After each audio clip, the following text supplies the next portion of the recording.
কষ্ট করে ছবি ভিডিও তুলছি। দেখো বন্ধুরা, সিংহাসনের তলায় বাচ্চাকে নিয়ে চলে গেছে। এই পরিষ্কার করে দিলাম সিংহাসনের তলাটা। কী করবো, ওরা যেখানে ঠান্ডা পাবে সেখানেই তো যাবে না। ওইখানে খুব গরম ছিল আলমারির পাশে, আর এই ঠাকুরের সিংহাসনের নিচে ঠান্ডা আছে মনে হয়।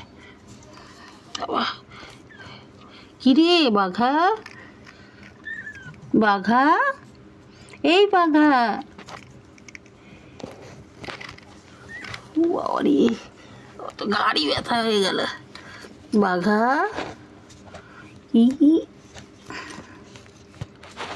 এই বাঘা, দেখি বাঘাকে দেখি, এদিকে আসো দেখি।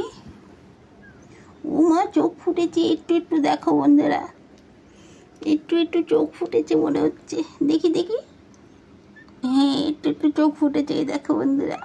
ও মা, ভুটান নিয়ে যা। রে বাবা রে, বাঘা, ও বাবা, কি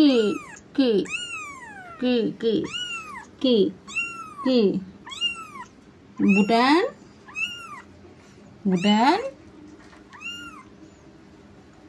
ও বাবা, ঠিক গুড় করে চলে যাচ্ছে সিংহাসনের নিচে।